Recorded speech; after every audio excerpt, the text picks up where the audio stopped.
أعوذ بالله من الشيطان الرجيم. بسم الله الرحمن الرحيم.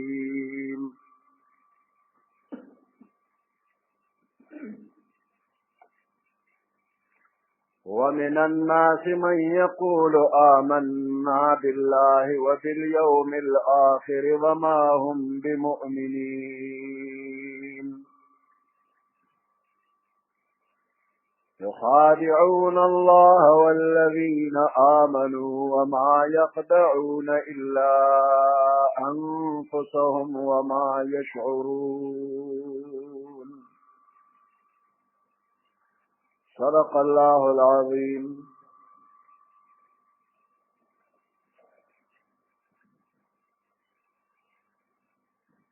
دا سورة بقره پا اولو 15 آیاتونو کې داغ خالص مخلص مؤمنانو صفتونه بیان شوي دي چې په ظاهر او باطن کې مؤمنانو. بیا دوو آیاتونو کې د هغې کافرانو بیان وشو چې هغوی په ظاهر او باطن دواړه کافران دي، په زړه او په خولې دواړو سره کافران دي. ورپسې 14 آیاتونو کې د هغې خلکو بیان دی چې د څه مصلحت یا د څه دباو او د یرې د وجې نه اسلام په ژبه خو منه خو په زړه یې نه منه. داسې خلکو ته د شریعت په اصطلاح کې منافقان ویلی شي.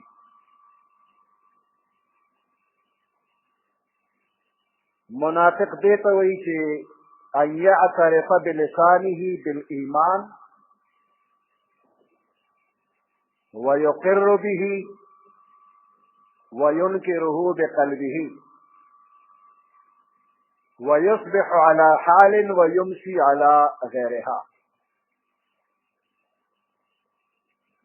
تفسیر خازن لکی ان يعترف بلسانه بالایمان. منافق هغه دی چې په ژبه د ایمان اقرار او اعتراف کوي، وینکره بقلبه او په زړه کې نه انکار کوي، ويصبح على حال ويمسي على غيرها او د سحر په یو حال کې ماښام په بل حال کې.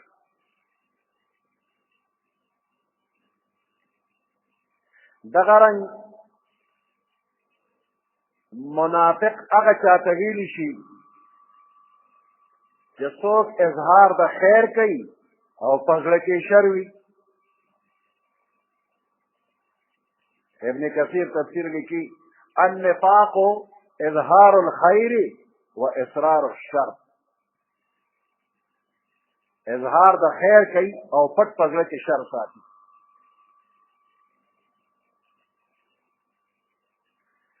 د منافقانو صفتونه قرآن مجید کې چې راغلي دي هغه مدني صورتونو کې دي. دا ځکه چې په مکه مکرمه کې نفاق نه و، منافقان نه و، بلکې هلته داسې خلک وو چې په ظاهر کې به د کفارو د زور او غلبې د وجې نه د ایمان اظهار نه شو کولی، خو په زړه کې به مؤمن و. مکه کې بعضې به داسې وو چې زړه کې به مؤمن و خو ښکاره به ایمان د کافرو د یرو نه شي ویلی.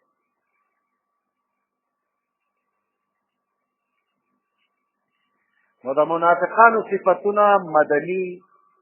صورتونو کې راغلي. البته کله داسې وي چې ټول صورت خو مکي وي خو څه بعضې حصه پکې مدني وي، نو په هغې حصه کې د منافقانو ذکر راغلی دی.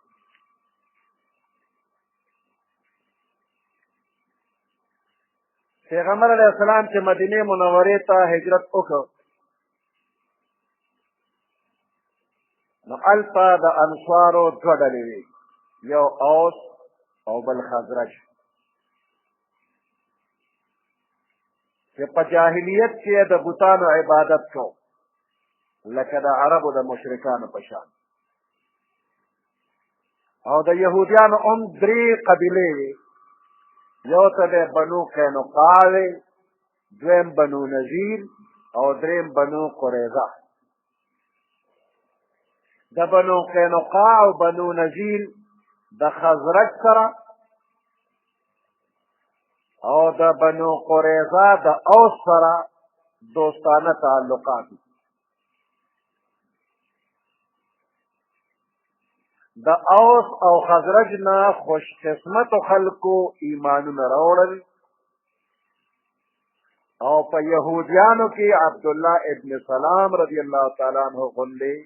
څه لږو کسانو اسلام قبول کړ. تر دغه وخته پورې لا هم نفاق نه و، ځکه چې مؤمنانو دپاره لا داسې شان و شوکت نه و چې یره ترې کېدی شوه. خو هر کله چې د بدر عظیم الشان واقعه پېښه شوه چې په هغې کې د الله پاک د طرف نه اسلام او اهل اسلام ته لوی شان او عزت ورکړی شو، نو عبدالله ابن ابی ابن سلول چې دی د خزرج قبیلې نه و او د مدینې منورې خلکو د پیغمبر علیه السلام د راتلو نه لږ غوندې مخکې په مدینه منوره کې ده ته بادشاهي حکومت ورکوه. د مدینې خلکو عبدالله ابن ابی ابن سلول د مدینې بادشاه جوړو، فیصله یې کړې وه.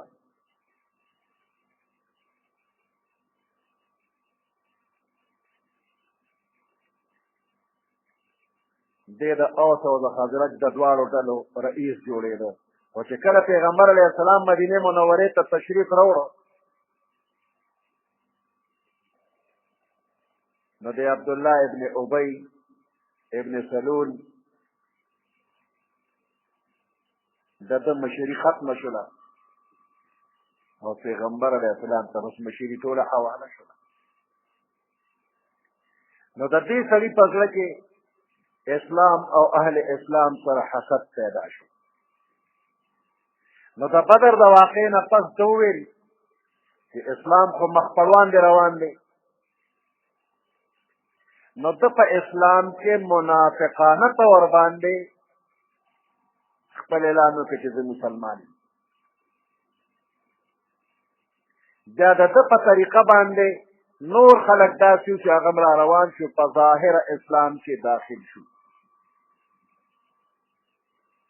او په دې طریقه د اهل کتابو نه بعضې کسان منافقانه طور باندې اسلام کې داخل شو. نو دا یو جماعت تیار شو د منافقانو،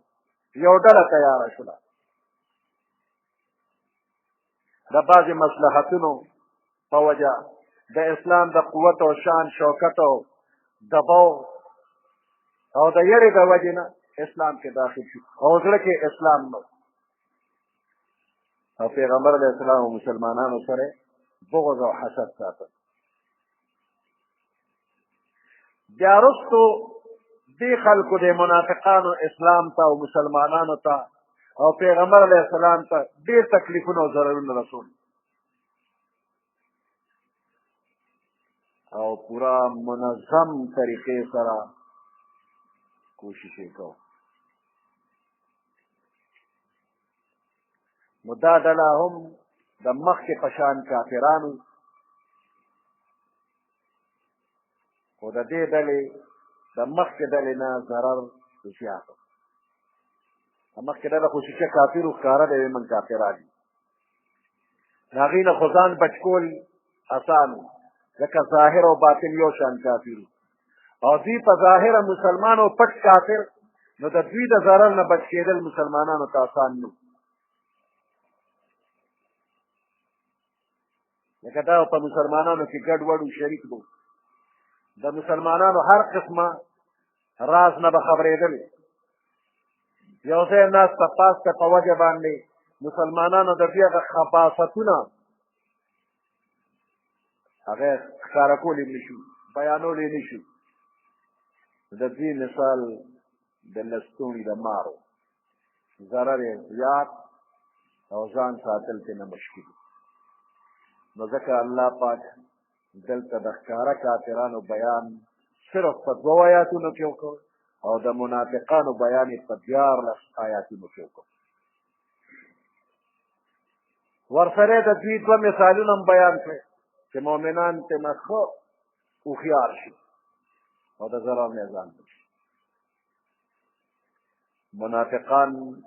2 قسمه دي یو اعتقادي منافق دی چې عقیده خراب وي په ظاهره کلمه وي د اسلام مدعي وي خو د اسلام د بنیادي عقیدو نه د عقیدې نه منافقانه انداز کې منکر وي او یا د مکمل دین اسلام نه په باطن کې منکر وي نو د دې قسمه منافق سزا د ښکاره کافر نه زیاته ده او د ده په باره کې الله فرمایي ان المنافقین فی الدرک الاسفل من النار بېشک منافقان د ټولو نه لاندې طبقه د اور کې وي په پښتانه کې ورته اتشین وي اتشین کې وي دویم قسم منافق هغه دی چې د عقیدې په لحاظ خو مسلمان وي او د اسلام ټولې بنیادي عقیدې د زړه نه مني خو په عمل کې د منافقانو په شان وي یعنې د منافقانو بعضې عادتونه او عملونه چې د اسلام د تعلیماتو نه مخالف وو نو دې هغې عملونو کې څه عمل کوي نو پیغمبر علیه السلام د هغې عملونو نشاندهي په مختلفو احادیثو کې کړې ده چې څوک هغه عملونه کوي نو هغه د عمل په اعتبار سره منافق دی یعنې دی خو مسلمان خو عمل د منافقانو دی نو دا قسم منافق کافر نه دی البته غټ ګناهګار دی د پیغمبر علیه السلام د وفات نه پس د وحی سلسله ختمه شوه نو دا قسمه منافقان په ظاهره مسلمانان دي په ټولو ضروریاتو د دین باندې عقیده لري نو د دې په باره کې په ظاهره د مسلمانۍ فیصله کیدی شي او قطعي طور باندې د اعتقادي منافق حکم پرې نشي کېدی چې عقیده د زړه شی دی او د زړه حال پټ دی موږ دا نشو ویلی چې دا اعتقادي منافق دی البته که د عمل نه معلومیږي نو عملي منافق ویل شي اعتقادي منافق په وحی معلومیږي او پیغمبر علیه السلام وفات شو د وحی سلسله بند شو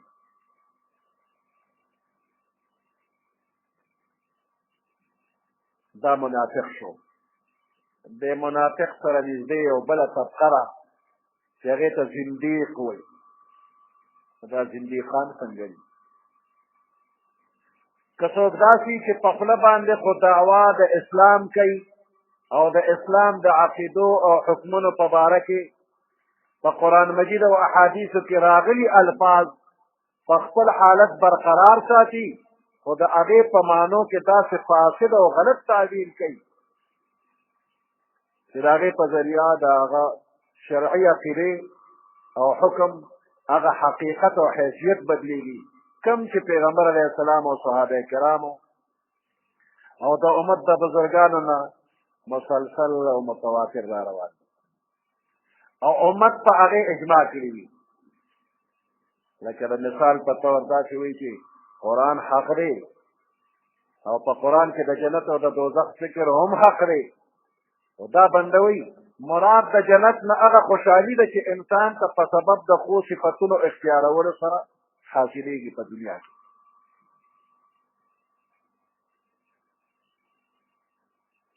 آخرت کې چې کوم جنت دی نو هغه نه مني او په قرآن کې چې کوم جنت ذکر کېږي نو د هغې نه مراد دا دی چې د ښو صفتونو په وجه باندې کومه خوشحالي بنده ته دنیا کې حاصل بس دقه جنت دی او د آخرت جنت نه مني او د دوزخ نه وایي څه مراد دی وایي هغه پیماني چې په سبب د خرابو خویونو عادتونو بنده ته حاصلېږي وي دغې ته دوزخ وایي نه دی وایي نه جنت شته او نه دوزخ شته وي دا خو په دنیا کې د ښو صفتونو په وجه خوشحالي حاصله شوه جنت او د بدو صفتونو په وجه باندې خفقان حاصل شو دا دوزخ وی قرآن منم او قرآن کې جنت او دوزخ هم منم خو دقیق مطلب دی نو دې ته زندیق وایي دې ځان ته مسلمان وایي خو دا سړی زندیق یا دې سړي ته د مانځه خبره چې وکړي نو دې منم قرآن حق دی اقیم الصلاة پکې شته او د صلات نه مطلق دعا خشوع خضوع او عاجزي بس دقت نه مراد دی او دا باقاعده چې مسلمانان مونځونه کوي دا نه مراد لري مونځ منم خو د مونځ څه مطلب عاجزي کول او دعا کول پنځ وخته مونځ نه مني یا زکات څه ته وایي وایي زکات خو په عربۍ کې پاکوالي ته وایي دا صاحب نصاب چې کوم زکات ورکوي پیسې ورکوي وایي داسې نه مراد نه دی نو دا سړی زندیق دی په خپل فاسد او غلط تعویل باندې د یو قطعي او ثابت شوي شرعي حکم نه انکار کوي دارنګ دی د عذاب قبر نه انکار کوي منکر نکیر سوال کوي قبر کې د هغې نه انکار کوي پولیس صراط نه انکار کوي حساب کتاب نه انکار کوي ابو بکر صدیق رضی الله تعالی عنہ عمر فاروق رضی الله تعالی عنہ په باره کې چې دوی جنتیان نه دي یا د ختم نبوت د عقیدې نه منکر وي یا د پیغمبر علیه السلام احادیثو نه منکر وي یا د عصمت انبیا نه منکر وي پیغمبرانو باندې د ګناهګارېدو خبرې کوي چې پیغمبران ګناهګار دي یا عیسی علیه السلام اسمان ته د خطو نه دی منکر وي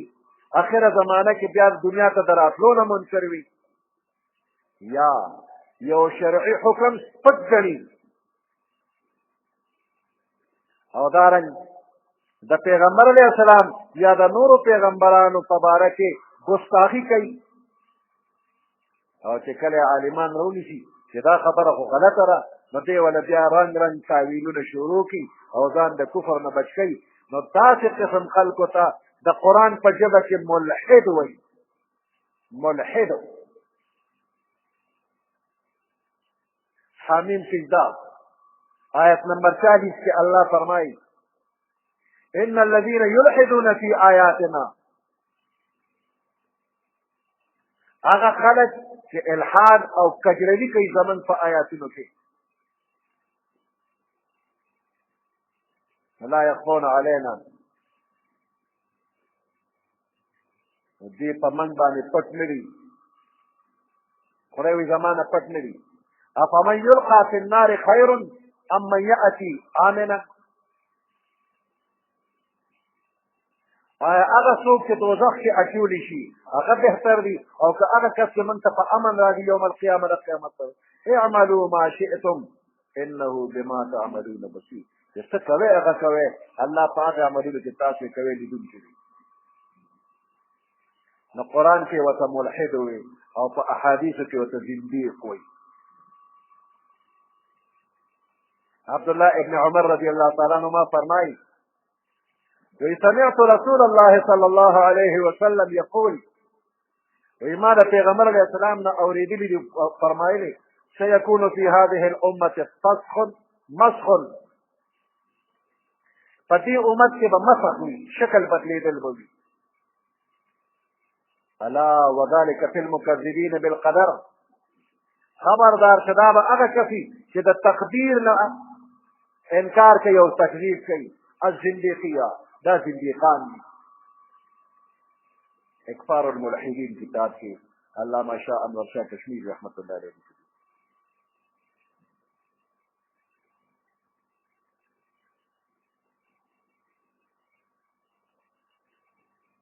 او کنز العمال کتاب کې هم یو حدیث مبارک راغلی دی پیغمبر علیه السلام په خپل امت کې د یو داسې قوم د راتلو پیشنګویي کړې ده چې هغوی به د یهودو نصاراو په شان کفر کوي د الله کتاب به لولي، په قرآن باندې د ایمان راوړلو دعوا هم به کوي، او د هغې نه پس به کفر هم کوي. وګوره حدیث دی پکې دا الفاظ راغلي اولئک زنادقة هذه الامه، دقه کسان د دې امت زندیقان دي. نو دا زندیق هم په حقیقت کې منافق وي، اگر که دی خپل کفر او بېدیني نه ښکاره کوي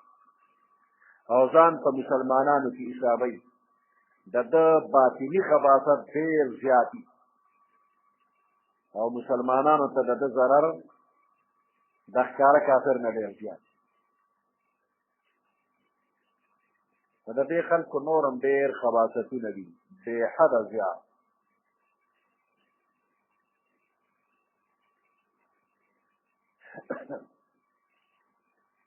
دا د زندیق او د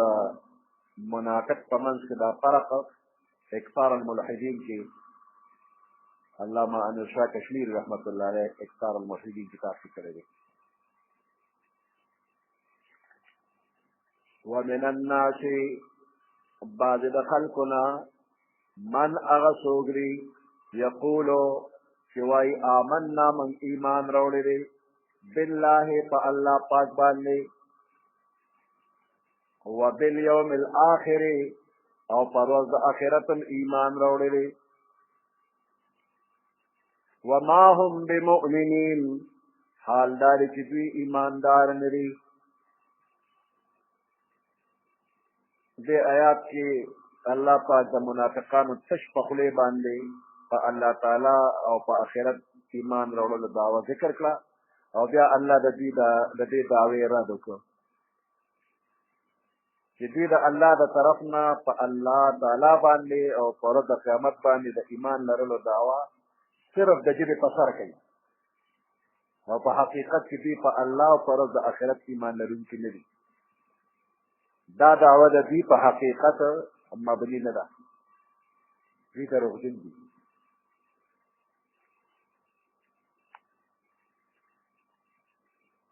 دلته یو سوال دا پیدا کېږي چې منافقانو خو په ظاهر کې او په خوله باندې ټول دین باندې د ایمان لرلو دعوه کوله، ځکه چې دوی د مسلمانانو په ډله کې په ظاهر کې ځان شمیره او د مسلمانانو په صف کې د ځان شاملولو دپاره دا ضروري وه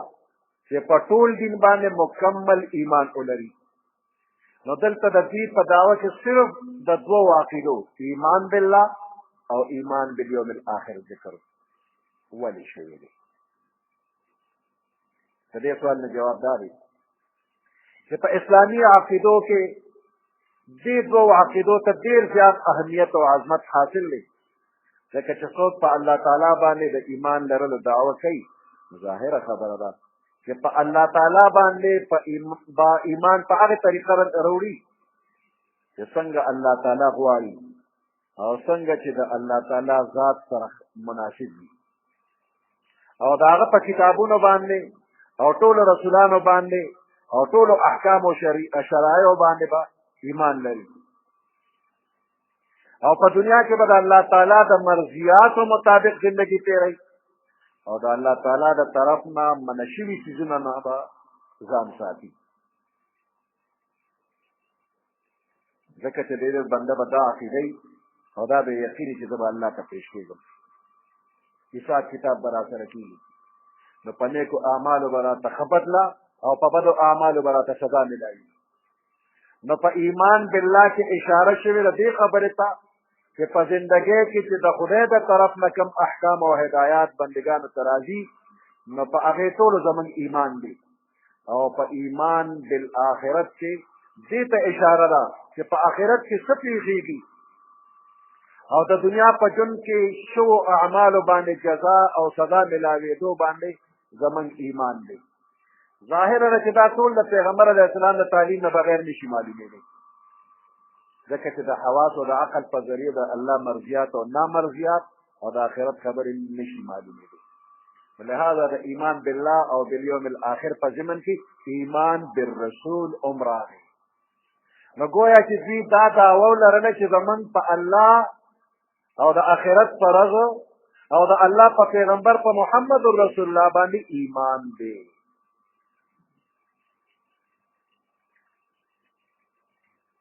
او دا دعوه شامله شو په ټول دین باندې ایمان راوړلو ته.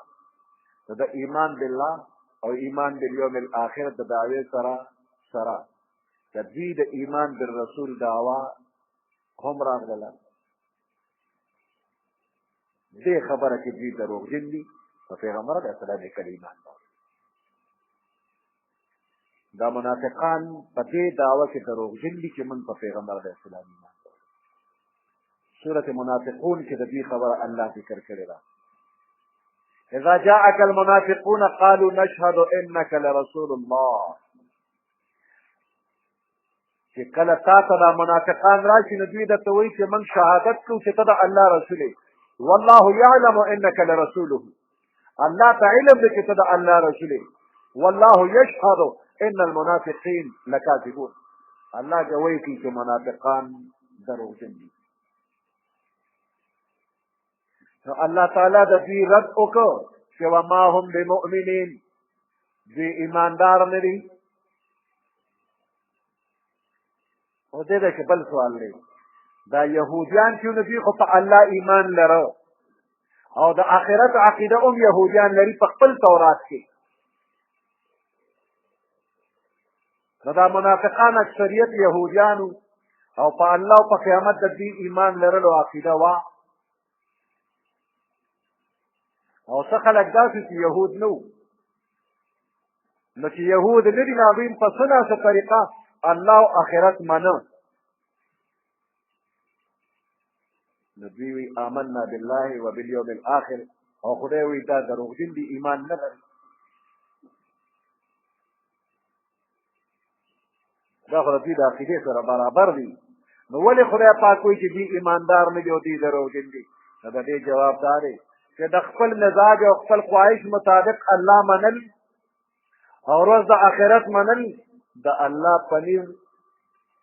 منل نه حسابېږي چې ته د خپل مزاج مطابق منل کې، بلکې د الله پنیر هغه ایمان بالله او بالیوم الاخر معتبر دی کوم چې د الله د ښودلو شوو صفاتو د پیغمبر علیه السلام او د قرآن مجید د طرف نه ښودلې شوو صفاتو حالاتو هدایاتو مطابق وي. او دا قسمه ایمان د دوی نه و، بلکې د الله سره به شرک هم کو. عزیر علیه السلام به د خدای زوی هم ګڼه او د آخرت په باره کې به دا عقیده لرله چې موږ د پیغمبرانو بچي یو او د شمېر یو څو ورځې به دوزخ کې واچي، بیا جنت زموږ دی، هېڅ عذاب به راباندې نه وي. نو دا قسمه عقیده لرله. نو خدای وایي دا عقیده دې سمه نه ده. او بل دا چې دوی وی آمنا بالله، من ایمان راوړی دی په الله او والیوم الاخر او په آخرت باندې م راوړی دی. نو ایمان بالله چې بنده یوازې لا اله الا الله ټول عمر وی او محمد رسول الله ورسره نی ویلی، الله یې دغه ایمان نه اخلي. صرف لا اله الا الله چې دا عقیده لري او د محمد رسول الله عقیده دې ورسره ني، الله وایي یوازې په ما ایمان نه راوړه، دا ایمان دې نه منم تر څو چې محبوب را سره ونه مني. هغه ایمان به دې منلی شي چې الله او رسول الله دواړه ومني. او چې یوازې الله مني او رسول الله نه مني، نو الله وایي نه اخلم ستا ایمان، فما علیکه. اوس دوی پر خپله دعوه کې چې ایمان بالله یادوي، دې دوکهباز دي. یخادعون الله والذین آمنوا، دوی دوکه ورکوي الله لره، والذین آمنوا او هغې خلکو له چې ایمان یې راوړی دی. وما یخدعون الا انفسهم، دوی دوکه نه ورکوي مګر خپلو ځانونو ته. وما یشعرون، او دوی نه پوهېږي. منافقانو له طرف نه دا معامله اختیارول چې په ظاهر کې د ایمان او د اسلام دعوې کوي او په باطن کې انکار او مخالفت کوي، او دا خیال کوي چې په ظاهر کې دا ایمان د ایمان په دې دعوې سره موږ د مؤمنانو طرف د جنګ جګړو نه بچ شو، د سزا د تکلیف نه به بچ شو او دنیایي فایدې به راته راشي لکه مال غنیمت کې به حصه راشي مسلمانانو سره به شریک شي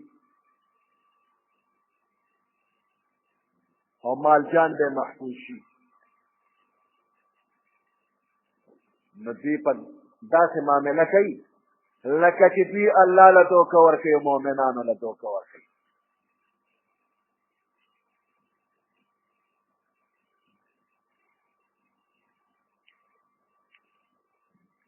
د څه مصلحت په وجه دوی دا کار کوي نو دوی دوکه ورکوي نو دوکه داسې بنده ته ورکړې کېږي چې د پوره حالاتو نه خبر نه وي نو څوک ونه دوکه ورکړي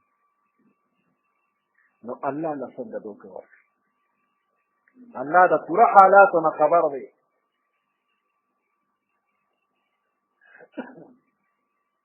نو الله له خو دوکه نه ورکړي لا يخفى عليه شيء في الأرض ولا في السماء دوی پیغمبر علیه السلام له دوکه ورکوي یخادعون رسول الله دوی دوکه ورکوي رسول د الله لره نو بیا دا رسول لفظ دی دی که حذف شو نو د دې دا مطلب شو چې دوی پیغمبر علیه السلام له دوکه ورکوي خو پیغمبر علیه السلام ته دوکه ورکول داسې دي لکه الله ته دوکه ورکول دې دی کې د پیغمبر علیه السلام عظمت ښکاره کېږي چې پیغمبر علیه السلام له دوکه ورکول داسې دي لکه الله ته دوکه ورکول یو مثال داسې دی لکه د حکومت یو نمایندی او هغه له د عوام دوکه ورکړي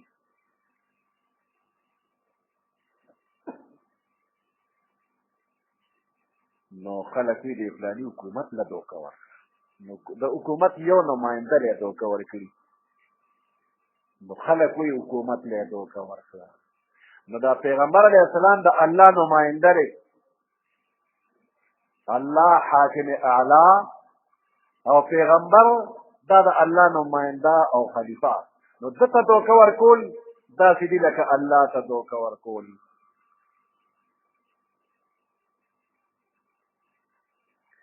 او بعض عالمان وی دې دی چې ذکر د الله صرف د تحسین د کلام دپاره دا کلام پې خشته شي معالم التنزیل تفسیر لیکي وقیل ذکر الله ها هنا تحسین والمقصود بالمخادعة الذين آمنوا مقصد دې دی چې دا چې دوی مؤمنانو له دوکه ورکوي او بعض مفسرین وایي دوی د جهالت د وجې نه دا خیال کوي چې ګنې موږ الله له دوکه ورکړه دا منافقان د خپل جهالت د وجې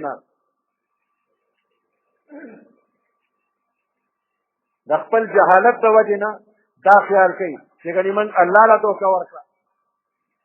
بیا دا معنا شوه چې دوی د خپل خیال مطابق الله ته دوکه ورکوي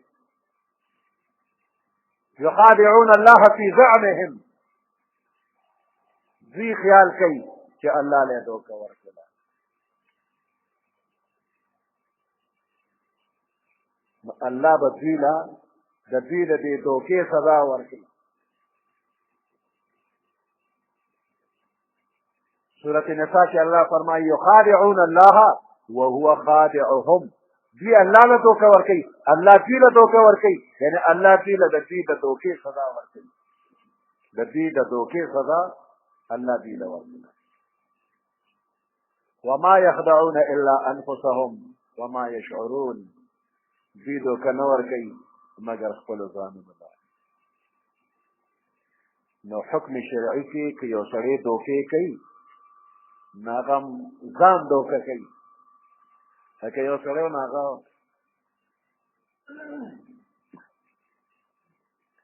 زکات پې جمع شو ډېر زکات پې راغی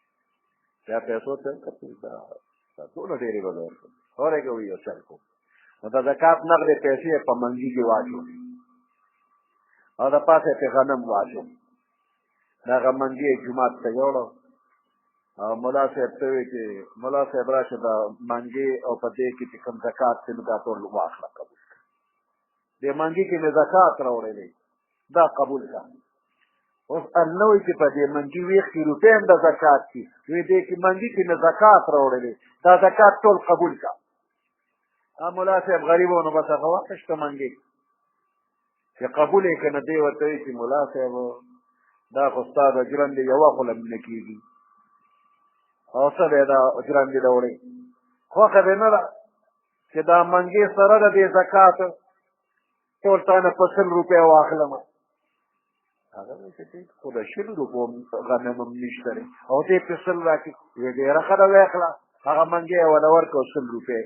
واخیستو. کور ته راغې ښځې ته وایي ملا له نیم دوکه ورکړه او خدای له نیم دوکه ورکړه. نو ته ملا له کوم ځای دوکه ورکړه او خدای له کوم ځای دوکه ځان له دوکه ورکړله. يخادعون الله والذين آمنوا وما يخدعون إلا أنفسهم ځان له دوکه ورکړله. نو دې منافقانو چې تش په خولي ایمان یادو چې په الله مې ایمان دی او د قیامت په ورځ مې ایمان دی او دوی وایي چې د مسلمان د ګزاره بد شومه او چې مال غنیمت راغی نو مال یې هم په کیسه راکړله. نو دا مسلمانان مې دوکه وکړل. نو مسلمان دې نه دی دوکه کړی ځان دې دوکه کړ. مثال یې داسې دی لکه یو ډېر خطرناک مریض دی او چا په چل ول باندې ډاکټر له بوته ډاکټر له نه ته چې ډاکټر له یې بوته نو وایي ډاکټر صاحب ته مې تپوس پوښتنه وکړه دا بیماري وله معلومه کړه علاج وله وکړه. ډاکټر والا زړه کته وی زړه دې څنګه بالکل ټیک ټاک دی او کور وی چې غواړي زړه دې خوږېږي بالکل ټیک ټاک. ټوخې چې وی نه ټوخې نه کومه برېښونه دې شته نه ښېمه خو چې کم تپوس کوي نو دی وی ښېمه. نو ډاکټر ته خو جب جوړی وی خندل او وی د خپلوانو په زور واسم زه خو جوړ یم. بار راووته وی ډاکټر مې دله دوکه کو که نه وی تاسو خو وایي چې دا ډېر قابل ډاکټر څنګه مې دله دوکه کړ. نو ډاکټر یې دوکه کړ که ځان یې دوکه کړ. لږې ورځې پس به سټ ورشي. که ډاکټر ته خپله بیماري ښولې وه هغه به مناسب علاج وله کړی او جوړ شوي ده ورته یې زه جوړ یم نو هغه هم دی زه جوړ یم زه لاړ نو ځان یې دوکه کړ ډاکټر یې نه دی دوکه کړی.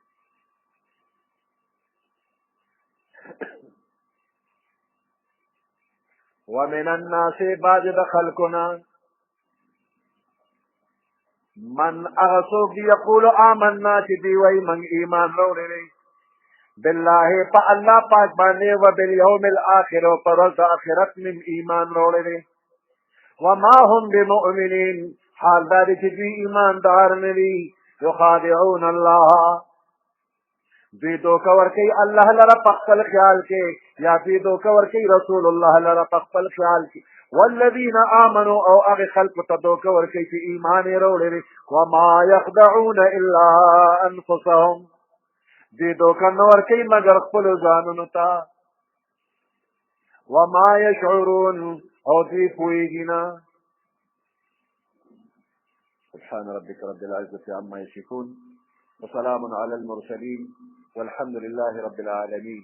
اللهم ربنا آتنا في الدنيا حسنة وفي الآخرة حسنة وقنا عذاب النار وأدخلنا الجنة مع الأبرار يا عزيز يا غفار برحمتك يا أرحم الراحمين.